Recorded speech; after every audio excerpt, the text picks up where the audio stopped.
Assalamualaikum. Gimana kabar kalian hari ini? Apakah sehat? Sehat, Bu. Alhamdulillah. Sebelum kita belajar, baiknya kita membaca doa terlebih dahulu. Siapa yang akan memimpin doa? Oh, ketua kelasnya. Yaudah, ketua kelasnya sekarang pimpin doa terlebih dahulu. Siap, gerak. Berdoa, mulai. Berdoa selesai. Nah, siapa yang nggak hadir? Nanda, Bu. Nanda. Kenapa Nanda nggak hadir? Katanya sakit. Sakit. Ada suratnya? Ada di meja, Bu. Oh, ini ya? Ya. Terus siapa lagi? Fitri, Bu. Fitri. Fitri Alfa. Fitri apa? Kenapa? Kalian tahu nggak kenapa Fitri nggak hadir? Katanya mau pergi sama orang tuanya, tapi nggak buat surat. Ya. Dah, cuma dua yang nggak hadir. Sudah, Bu. Sebelum kita belajar tentang materi hari ini, coba kalian baca terlebih dahulu pada halaman 3. Materi tumbuhan dan perkembangan pada tumbuhan. Kalian baca terlebih dahulu ya.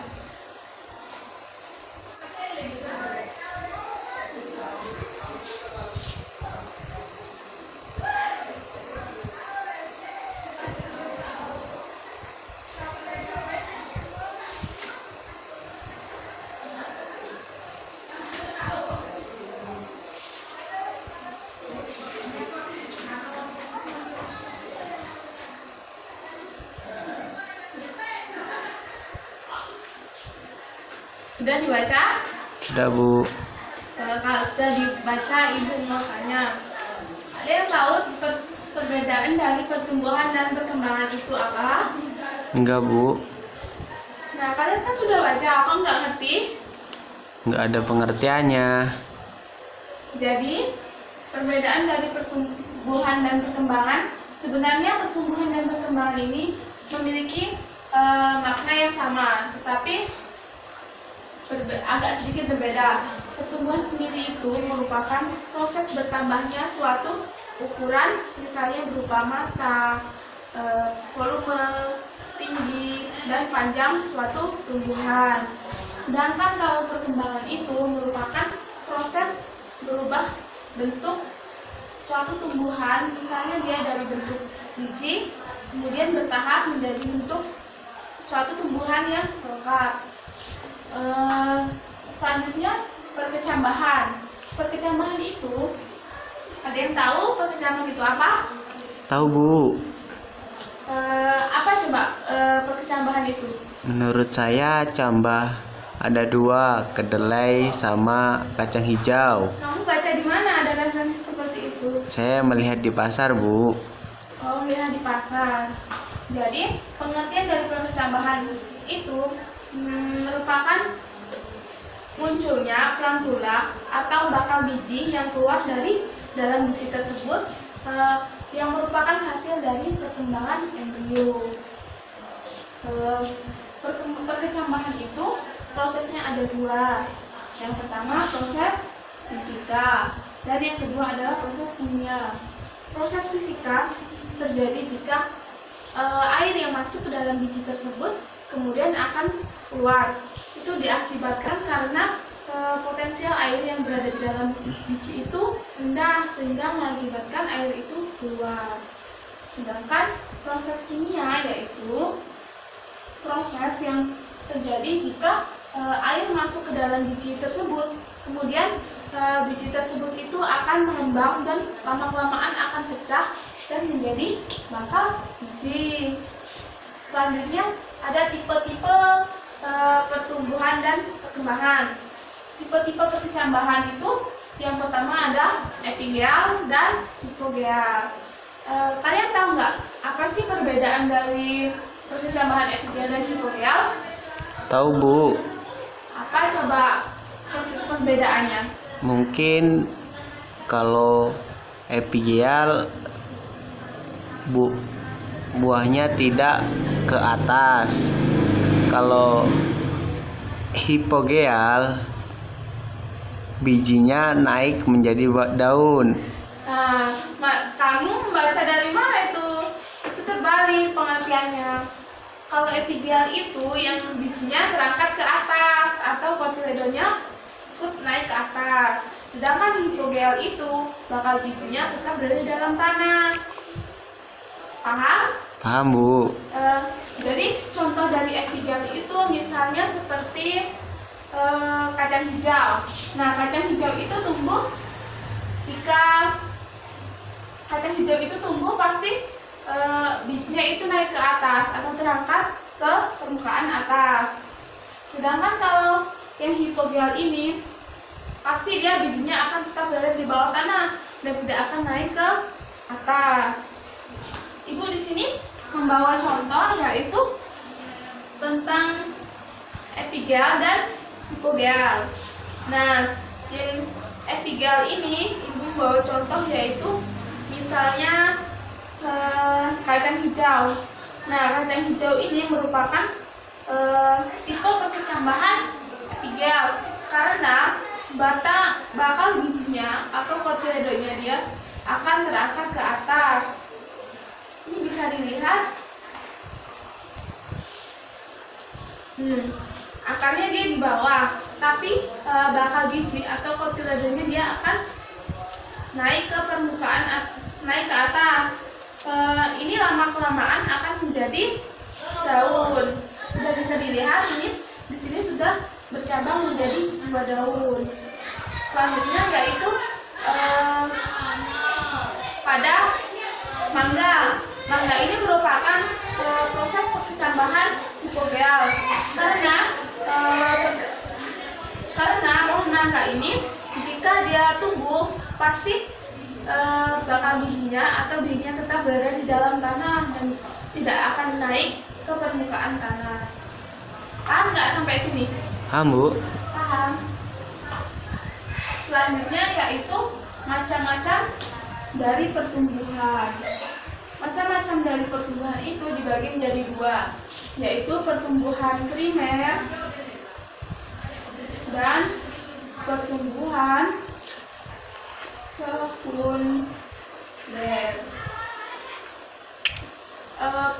Perbedaan dari pertumbuhan primer dan sekunder yaitu jika pertumbuhan primer dia berasal dari aktivitas sel-sel meristem primer. Misalnya bisa dari ujung akar dan ujung batang. Selanjutnya yaitu jika pertumbuhan sekunder yaitu pertumbuhan yang bisa dikatakan tumbuh akibat dari aktivitas sel-sel meristem sekunder yang ada pada tumbuhan. Misalnya contohnya bisa kambium dan jaringan kambium gabus. Selanjutnya faktor-faktor. Ada yang tahu nggak apa sih faktor-faktor yang dapat mempercepat suatu proses pertumbuhan itu? Enggak, Bu. Nggak tahu. Tadi nggak baca ya? Enggak, Bu. Enggak. Jadi faktor-faktor itu dia bisa mempercepat pertumbuhan suatu tumbuhan dan bisa memperlambat suatu pertumbuhan tanaman. Kenapa bisa menghambat? Itu karena misalnya faktor cahaya. Jika cahaya itu terlalu berlebihan, maka akan menghambat proses pertumbuhan suatu tumbuhan dan tumbuhan itu bisa mati. Faktor internal, ada yang tahu apa faktor internal yang dapat mempercepat pertumbuhan suatu tumbuhan? Tahu nggak? Enggak, Bu. Jadi faktor internal itu faktor yang dapat mempercepat pertumbuhan dari dalam tumbuhan itu sendiri. Misalnya faktor gen dan faktor hormon. Faktor gen itu merupakan faktor pewarisan sifat. Nah, itu bisa dari induknya, berasal dari induknya, yaitu misalnya panjang suatu tumbuhan. Panjang suatu tumbuhan itu misalnya induknya tingginya 1 meter. Nah, bisa jadi anaknya itu 1 meter atau bisa lebih. Jadi gen itu merupakan pewarisan sifat yang berasal dari induknya. Sedangkan hormon, ada yang tahu? Hormon itu senyawa yang dibutuhkan oleh tumbuhan, misalnya untuk mempercepat pertumbuhan akar, buah, biji, apalagi bunga, dan lain-lain. Tahu nggak apa sih hormon-hormon yang penting untuk pertumbuhan suatu tumbuhan itu? Tahu nggak? Tahu, Bu. Nggak tahu. Nggak. Misalnya hormon aksin. Hormon aksin itu sangat bagus untuk merangsang pertumbuhan suatu tanaman, karena tanpa hormon aksin itu tumbuhan akan lambat melakukan proses pertumbuhannya. Selanjutnya ada hormon etilen. Hormon etilen ini sangat bagus untuk meningkatkan kandungan oksi di dalam tumbuhan itu sendiri. Selanjutnya ada hormon gibrelin, sitokinin, asam absisat, dan lain-lain. Nah, hormon-hormon itu merupakan hormon-hormon yang bagus atau yang baik untuk proses pertumbuhan suatu tanaman. Selanjutnya faktor eksternal. Faktor eksternal ini misalnya bisa berupa cahaya, bisa berupa air, suhu, dan kelembapan. Nah, cahaya ini merupakan faktor utama ya, jadi tanpa adanya cahaya tumbuhan itu tidak dapat melangsungkan pertumbuhannya. Jadi misalnya suatu tumbuhan mangga, dia kekurangan cahaya, maka dia akan sulit untuk melakukan proses fotosintesis. Namun kelebihan cahaya itu juga tidak baik untuk suatu tumbuhan. Kenapa? Karena jika suatu tumbuhan itu kelebihan cahaya, maka tumbuhan itu lama-kelamaan akan mati. Selanjutnya air. Air itu juga sangat berperan penting dalam suatu pertumbuhan, karena air merupakan makanan utama yang diperlukan tumbuhan untuk melakukan proses pertumbuhan. Jika air ini terlalu banyak atau melebihi batas yang dibutuhkan oleh tumbuhan itu sendiri, maka tumbuhan itu bisa mati atau kelebihan air. Selanjutnya suhu. Suhu yang baik untuk tanaman yaitu adalah suhu optimum, bisa berkisar antara 27 derajat Celcius sampai 30 derajat Celcius. Selanjutnya yaitu kelembapan.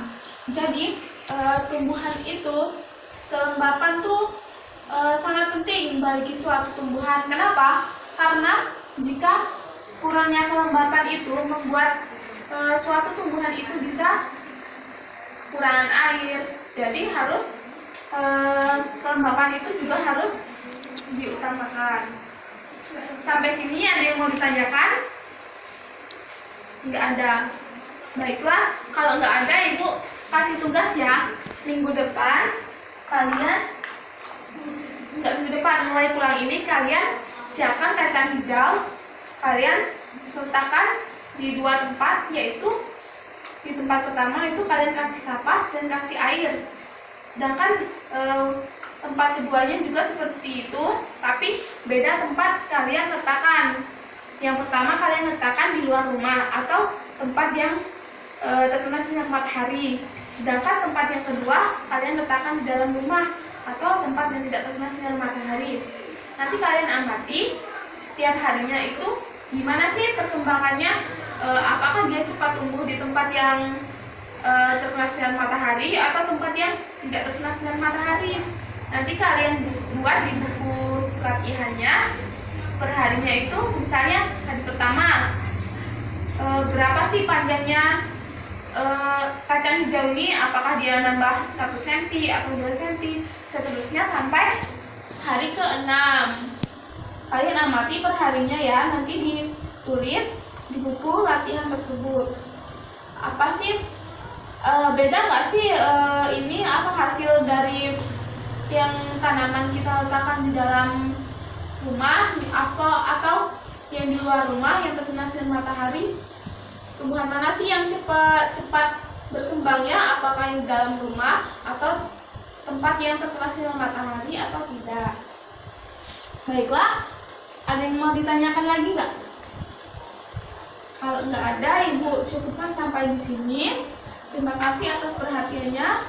Wassalamualaikum warahmatullahi wabarakatuh.